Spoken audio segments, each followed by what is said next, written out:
Je vous l'avais promis, et une promesse doit être remplie, doit être respectée. Alors aujourd'hui, je vous propose une vidéo sur la Super Macro, mais cette fois en lumière artificielle. Hein, j'avais fait une vidéo il y a quelques semaines sur la Super Macro, mais en lumière naturelle.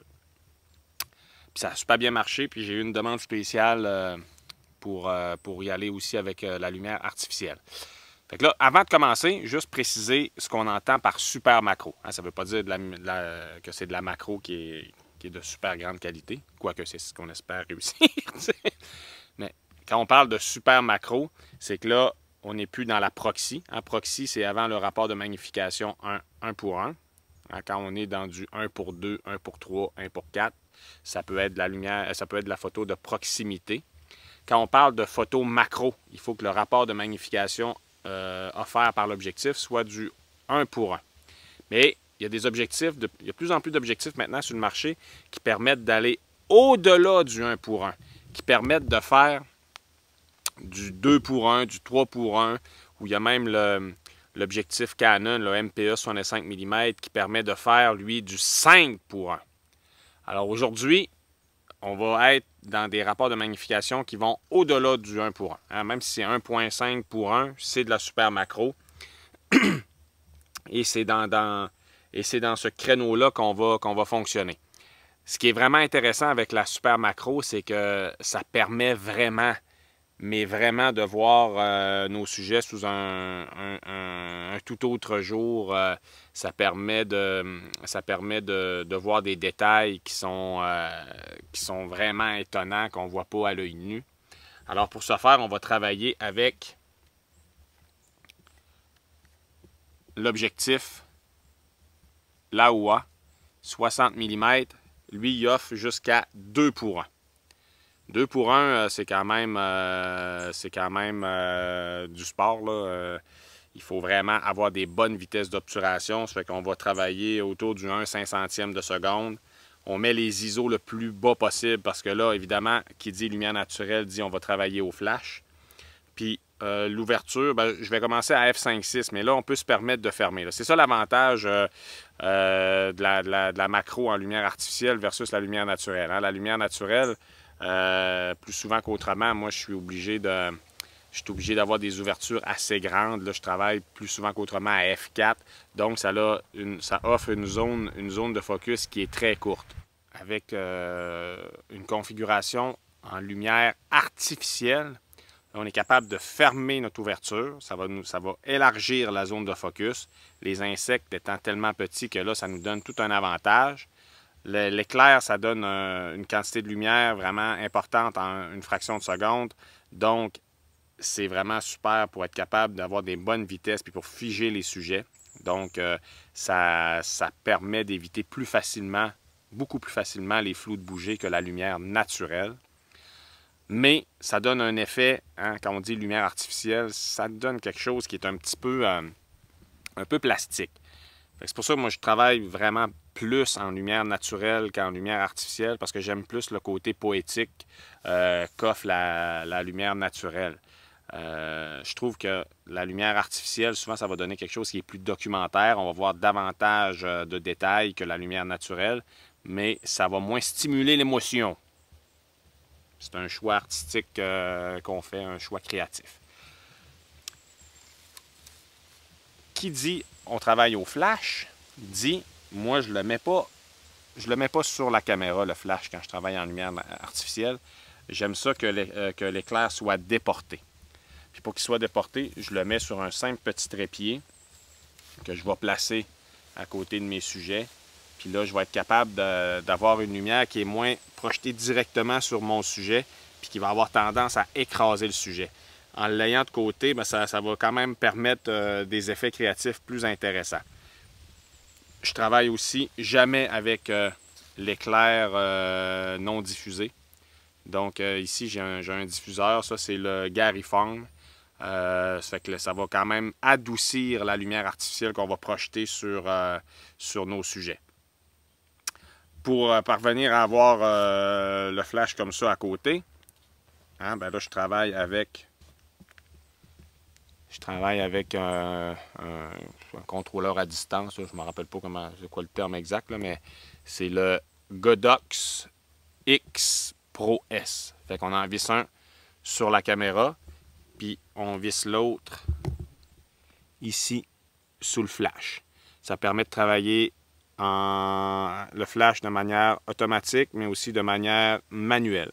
C'est vraiment quelque chose qui travaille super bien. Sur ce contrôleur à distance-là, ce que j'ai, ben, c'est le flash Sony, c'est le F43M. Alors voilà, on va commencer à jouer avec ça.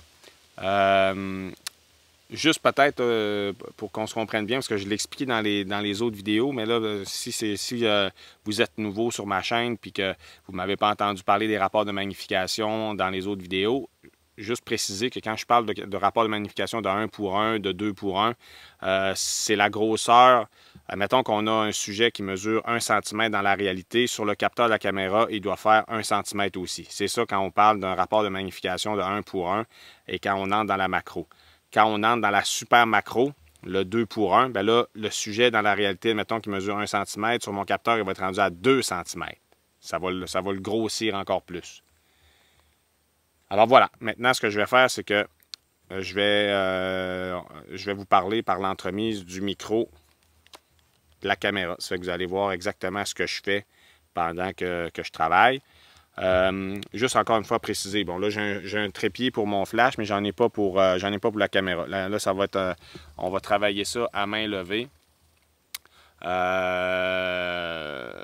Avec les vitesses d'obturation qu'on a, avec l'éclair, on va être capable de figer nos sujets sans avoir besoin d'un trépied. Je pense que j'ai tout dit par rapport à ce qu'on s'apprête à faire aujourd'hui. Maintenant, il reste à trouver des sujets intéressants. Fait que là, on fouille dans le champ. Ah, puis il y a une autre chose, c'est vrai. Non, il y a une autre affaire, un autre avantage de la lumière artificielle que j'ai pas mentionné, que j'ai oublié de mentionner, c'est que la lumière naturelle, il faut vraiment choisir nos heures pour aller faire cette photo-là parce que si on veut que la lumière soit belle, ben, c'est plus beau le matin, c'est plus beau le soir. Avec la lumière artificielle, ben là, on est moins soumis aux aléas du temps. Alors, un éclair à midi ou un éclair à 6 heures, l'impact de la lumière artificielle se fait sentir dans les deux cas. Alors, c'est un petit peu moins grave de travailler en plein soleil, en lumière dure, en lumière pas belle, quand c'est en macro artificiel, en lumière artificielle, qu'en lumière naturelle. En lumière naturelle, ça pardonne pas. Fait que là, évidemment, il y a des trucs, là, je vous ai montré dans l'autre vidéo sur la lumière naturelle, bon, les diffuseurs que je place au-dessus des sujets et tout ça. Mais c'est ça, il faut vraiment beaucoup plus tenir compte du temps de la journée et le type de couvert nuageux de soleil qu'on a quand on est en lumière naturelle. En lumière artificielle, c'est moins grave. Tout ceci étant dit, rentrons maintenant dans la caméra, puis trouvons-nous des sujets les plus coopératifs possibles. Juste à côté, je vois déjà une punaise. Ça, c'est des bons sujets. OK, on y va. Bon, avant de commencer, je m'ajuste toujours un peu. Je vais choisir bon, là, des simples fleurs, ça bouge pas, des astères ici. Fait que là, on peut essayer de prendre une photo pour voir l'effet que ça va avoir, là, le flash. Si c'est trop dur, si c'est bien ajusté. Bon, là, on pourrait peut-être fermer un peu. Pour avoir ces fleurs-là ici, d'avoir le maximum au focus. Ça serait comme ça, je pense. C'est vraiment celle-là qu'on va privilégier. On va essayer de voir. Bon, évidemment, plus on ramène ça vers le 2.1, plus l'objectif devient obscur. Donc là, je suis à 1/400e de seconde, f5.6, ISO 100. C'est une photo, voir.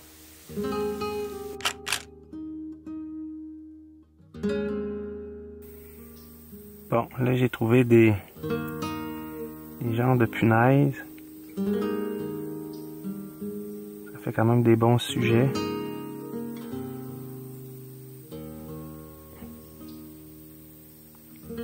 J'ai déporté mon flash un peu, j'ai rapproché un peu mon flash parce que là je suis quand même à l'ombre. Bon, j'aime pas bien la composition de cette image-là. Là. Elle est allée se cacher en dessous de la feuille. Là, il y en a un autre qui arrive. Ça serait mieux.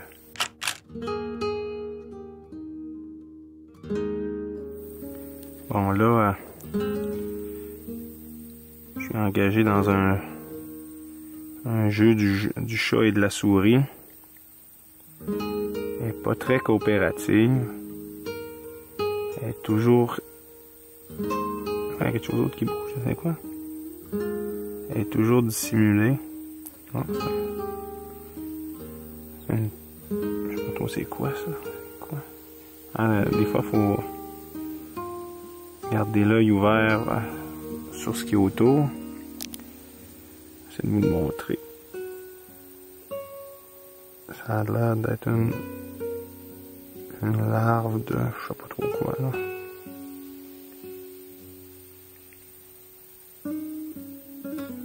Ça bouge beaucoup mon affaire là. Ça c'est minuscule, c'est un grain de sel. J'essaie de le faire quand même en photo. Bon. Là c'est dégagé. Je vais ouvrir un peu.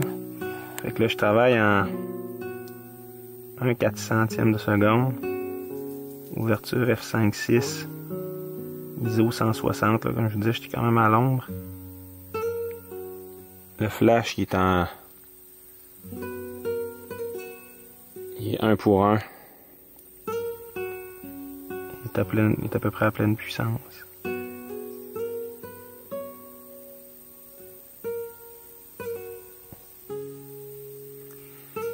Très difficile à main levée comme ça, en super macro.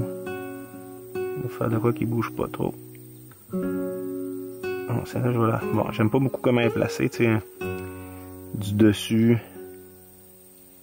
Composition pas terrible. Et ça va nous permettre d'avoir beaucoup de détails. Bon, là, je me suis déplacé un peu. Là, j'étais en rapport de magnification de presque 1.8 pour 1. Là, c'est un peu plus dynamique hein, quand on les prend comme ça, au lieu de sur le dessus.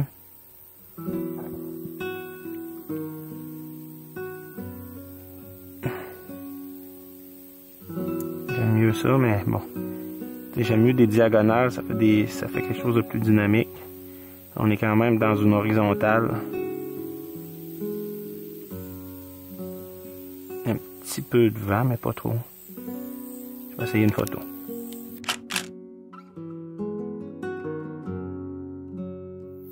Bon. Là, je me suis trouvé un groupe de punaises. Ils ont tendance à se cacher, elles sont pas bien positionnées. Il y a elle qui est bien positionnée, mais de dos. De dos, on n'aime pas ça. Des fois, je place mon doigt pour les faire se tourner. Elle serait dégagée. Mais il faudrait qu'elle soit de l'autre côté. Bon.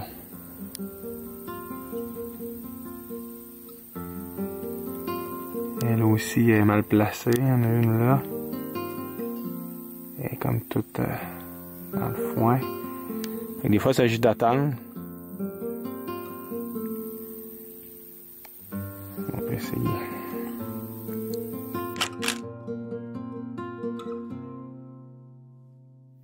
Bon, en attendant que les punaises se placent, je me suis trouvé un escargot. Je trouve pas tant ces photos d'escargots, je trouve que c'est pas...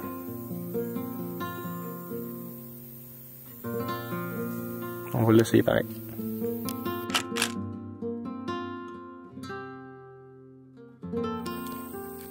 Bon, là je me suis trouvé un cercope ou une cicadelle. Je pense que c'est un cercope. Il se déplace pas beaucoup. Mais il a tendance à tout être mal placer sa petite tige. Là. Fait que ce que je vais faire, c'est que dans ce temps-là, c'est que... On va le voir là. Et je vais aller mettre mon doigt de l'autre côté pour la faire bouger. Ça marche pas bien, hein?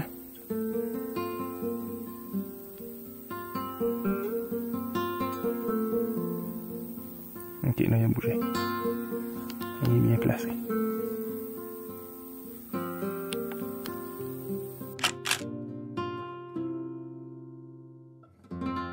Aussi, des fois, ce que je fais, bon là, évidemment, c'est proche pas mal, là, mais vous voyez le flash. Ce que je fais, c'est que je le rediffuse aussi à travers les herbes. Fait que là, j'ai le diffuseur comme ça, puis là, ça va me faire comme un genre de filtre de couleur.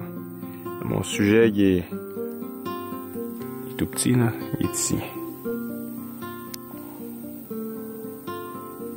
On va se rapprocher un peu. Il est là.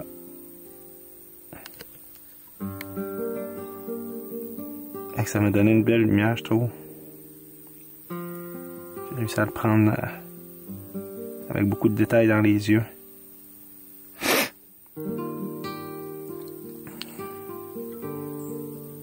J'aimerais ça une araignée. Mais lui, hein, ça c'est un bon sujet là. Ça bouge vraiment pas beaucoup. Là. Il a presque pas bougé depuis tantôt. Fait que ça, on a la chance d'essayer des trucs, puis de recommencer, puis de corriger ce qu'on n'aime pas. Beaucoup plus facile que les insectes volants, mettons.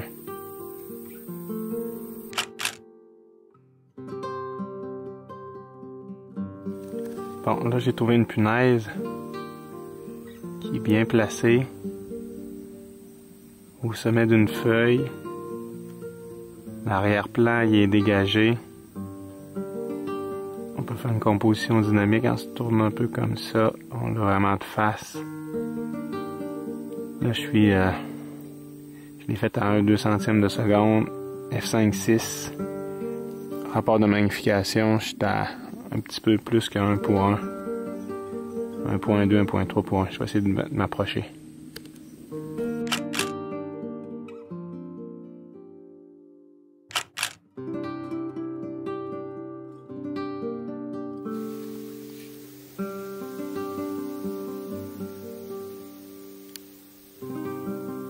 Moi, je suis tombé sur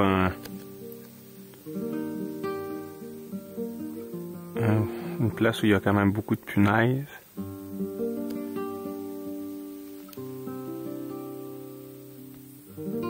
Des sujets super intéressants, ils ont de belles couleurs, de belles formes. Ils bougent pas trop.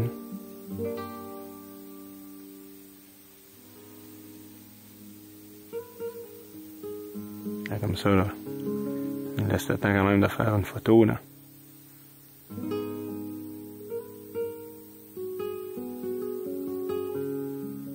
On va aller chercher les yeux, là. On va grossir un peu plus. On est presque à 2 pour 1, là.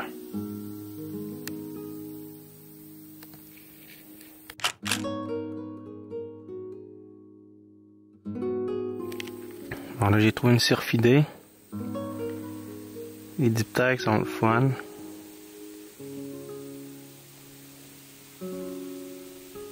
On est bien positionné sur le bout d'une feuille.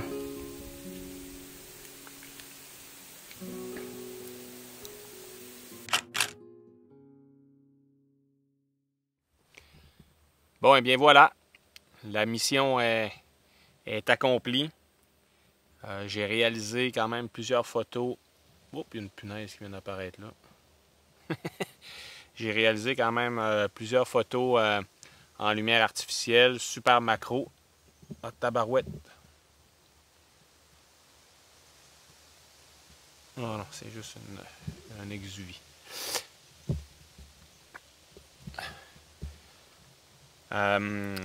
C'était de la super macro, donc un rapport de magnification de 2,1 à 1 point quelque chose 1.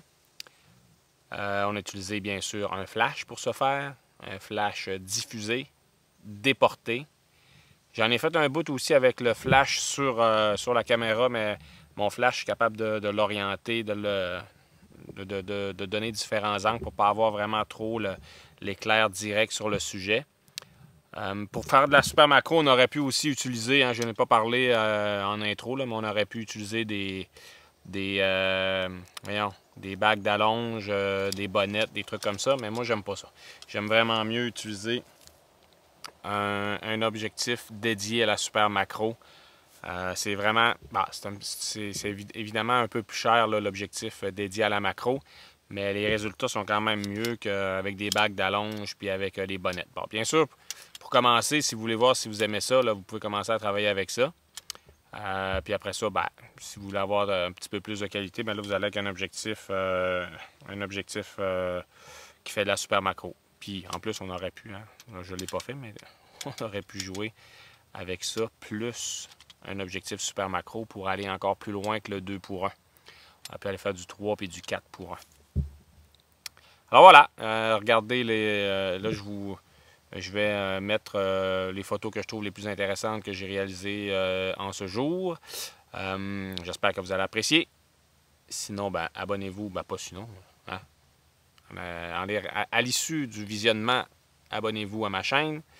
Puis, si le cœur vous en dit, partagez donc ça. Les prochaines vidéos qui s'en viennent, là, je sais pas trop. Probablement que ça va être... on va sortir de la macro, on va aller plutôt du côté des mammifères. Avant de retourner du côté de Montréal, on va en profiter pour viser les grands mammifères comme les ours et compagnie. J'ai quelques jours à terre à passer. Là. On va aller faire un peu d'overland, c'est-à-dire partir avec le camion, dormir dans le bois, Je vais vous faire de quoi là, des vidéos qui vont prendre en compte toute la journée en ciblant des animaux qu'on n'a pas la chance de voir trop près des grands centres. C'est comme ça que ça se termine. Il fait chaud en petit papier écart. Fait que je vais aller me mettre à l'ombre. À la prochaine.